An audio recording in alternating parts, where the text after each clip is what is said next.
We will now share with you excerpts from His Holiness' speeches on vegetarianism and previous Karmapas who were strict vegetarians.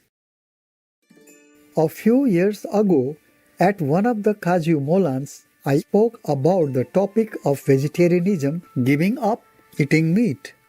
You could say it was an announcement, but it was really like making a suggestion. Since then, many years have passed, and over the years, I have heard people say various things. Some people have even said, "Oh, Ogyen Trinley Dorje says that if you don't give up eating meat, then you are not a Kajupa." Now, it actually wasn't me who said that. It was the 8th Karmapa Chay Dorje who said that. So it wasn't my idea. And it's not like I said you better give up meat or else you are not a Kajupa.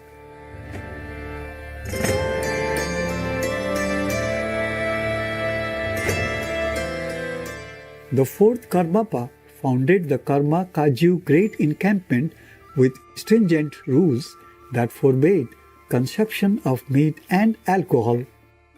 If they saw anyone with meat or bones, they would automatically criticize them. They would not allow any meat or alcohol in the encampment at all. The behavior of his students was even stricter than that.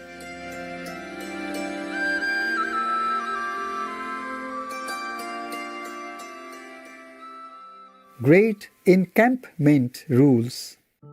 In general, the encampment had very strict rules on meat. They did not begin these rules during the time of the 8th Karmapa. They were ancient rules established long prior to that by previous Karmapas. How do we know this? There is a text by the 9th Karmapa Wangchuk Dorje called the Great Rule Book for the Encampment, the Ornament of the World, which says that the examples of Tujong Langpa, 5th Karmapa, Deji Sheppa, 6th Karmapa, Thongwa Donden, and 7th Karmapa, Chodrak Gyatso are similar.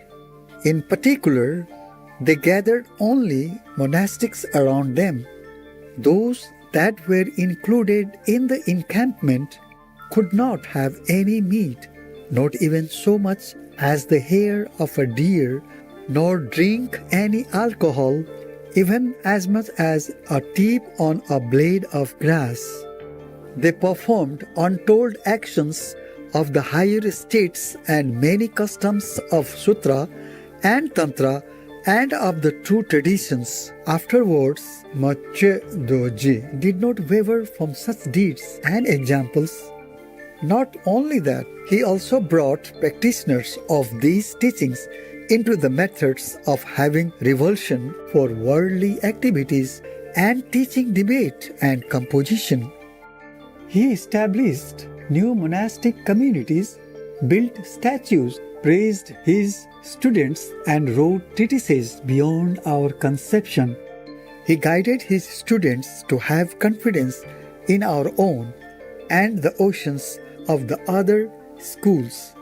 His influence and kindness are indescribable. What this says is that during the time of Rolpa Dorje or Tujong Langpa, Deji Sheppa, and Thongwa Denden and Chodrak Gyatso, those 4 Karmapas, there was no meat, not even the hair of a deer, and no alcohol that could fit on the tip of blade of grass were allowed in the encampment. Liberation stories on 4th Karmapa composed by his students.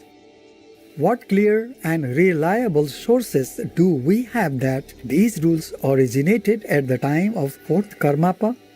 In the liberation story of 4th Karmapa, Delighting the Scholars, written by Karma Konchen, it states clearly that the entourage and the people around him lived off the 3 white foods. If the masters and disciples saw the bones of slaughtered animals where people had stayed, they would reprimand people.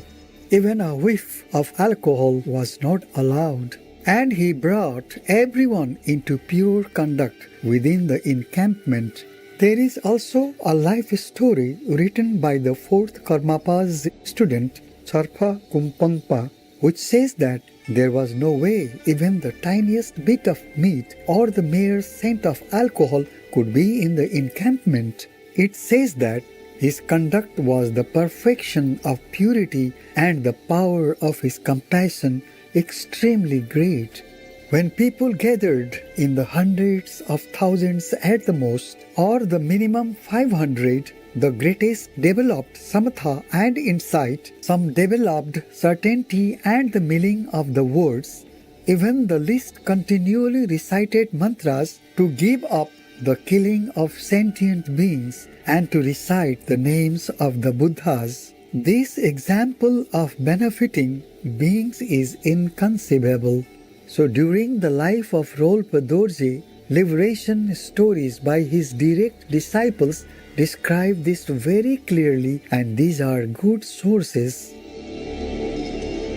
8th Karmapa Mache Dorje's strict views on meat eating.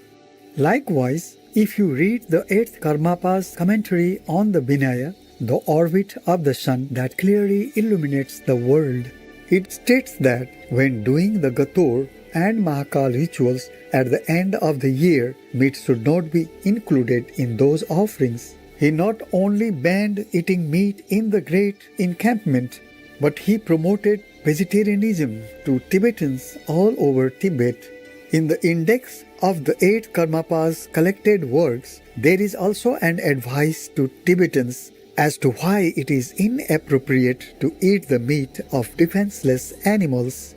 Thus, we can see that the 8th Karmapa not only forbade meat eating in the great encampment, but also encouraged vegetarianism all over Tibet.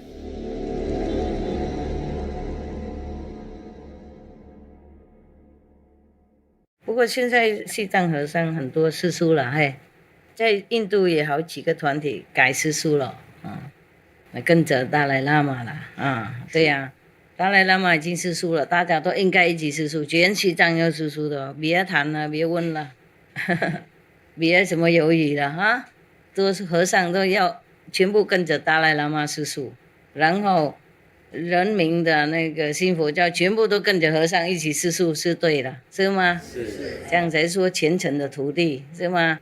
怎么师父吃素，然后徒弟不吃素是怎么样嘛？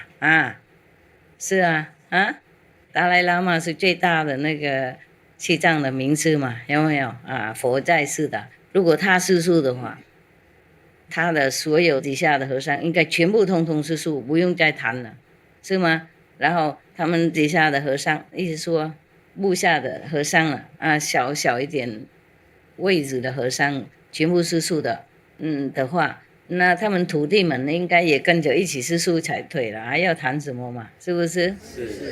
一天到晚拜达赖喇嘛，然后他吃素，你就吃肉，是拜什么？是吗？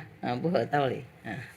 大宝法王30年以前就非常坚决的说，他的弟子必须吃素，不吃素就不是他弟子。对了，佛也是这样讲你吃肉就不是我徒弟就对了，佛以前有这样说。